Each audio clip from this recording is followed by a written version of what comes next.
Hello and welcome to the Grove. Today we'll be looking at Braum, the heart of the Freljord. Blessed with massive biceps and an even bigger heart, Braum is a beloved iceborne hero of the Freljord. Every mead hall north of Frostheld toasts his legendary strength and tells tales of how he felled a forest of oaks in a single night and punched an entire mountain into rubble. With his shield, an enchanted vault door forged in ages past, Braum roams the frozen north as a cheerful protector, helping the vulnerable as he works toward his dream of a peaceful Freljord. The Freljord is a harsh and unforgiving place, where the people are born warriors who must persevere against all odds. Proud and fiercely independent, the tribes of the Freljord are often considered wild, rugged, and uncivilized by their neighbors across Valoran who do not know the ancient traditions that shape them. Many thousands of years ago, the alliance between the sisters, Avarosa, Cyrilda, and Lysandra, was shattered in a war that unknowingly threatened all of Runeterra, plunging the northern lands into chaos and near constant winter. Now, only those truly exceptional mortals who seem immune to the ravages of fire or ice seem destined or able to lead. Despite the best efforts of the Frostguard, myths and legends still endure of the old gods, the enigmatic Yetis, and restless spirit walker shamans. The raiders of the Winter's Claw range further with each passing year, harrying the borders of Demacia to the south and the frontiers of Noxus to the east. Finally, seeking a more peaceful future, the fractious independent tribes and clans have begun to offer their allegiances to Ash, young queen of the Avarosans. Even so, the portents are grim.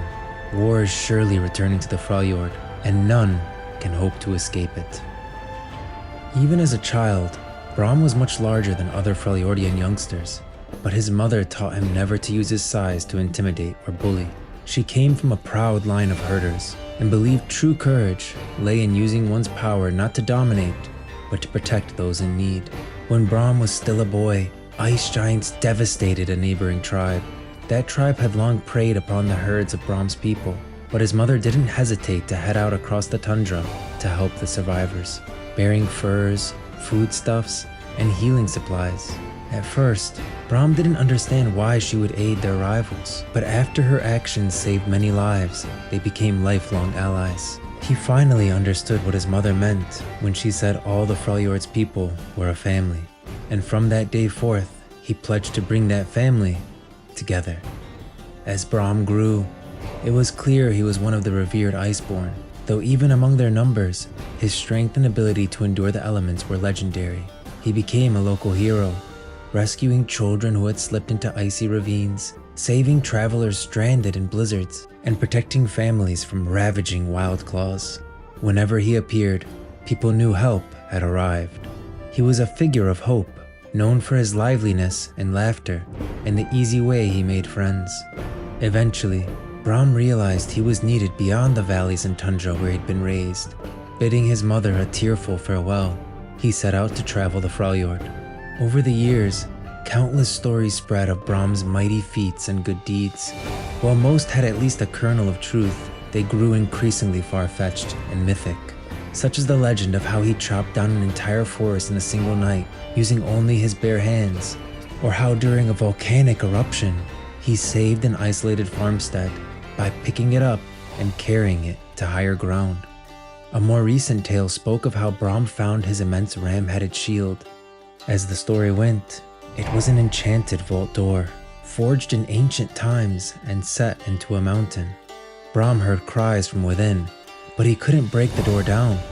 Undeterred, he punched his way through the mountain's bare rock, rescuing a troll boy who was trapped inside. He ripped the unbreakable door off its hinges and has borne it ever since. As with many legends about him, Braum laughed uproariously when he first heard this particular tale. But far from refuting such stories, he embraces them. Why let the truth get in the way of inspiring others to acts of generosity and kindness?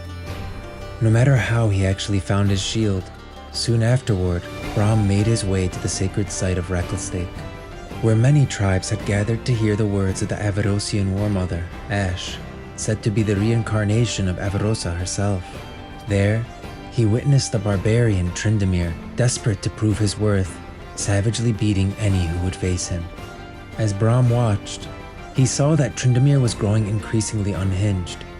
During one duel, he was so lost in his fury that it seemed certain he would kill his opponent, despite having already prevailed. Deciding things had gone far enough, Braum planted himself in front of the downed fighter, shield raised, and Tryndamere hacked and smashed against the impenetrable bulwark. When the barbarian's rage finally subsided, Braum's good humor won him over, and before long the pair were laughing and drinking to each other's health.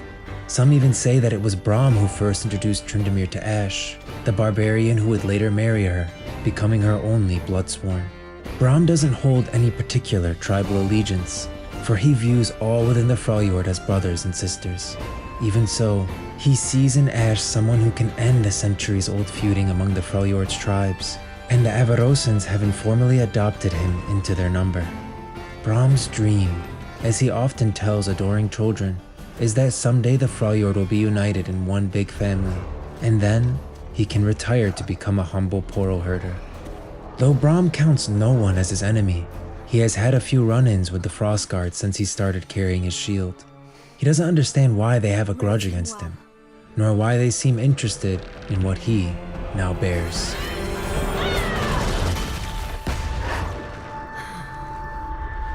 Come, little one.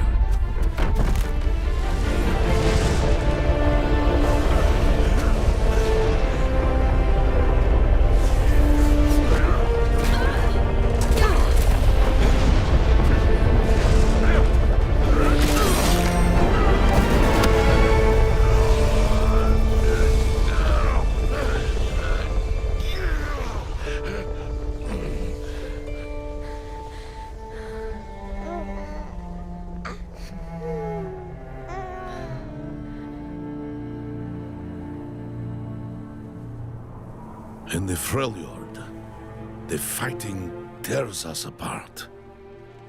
But we only survive together as a family.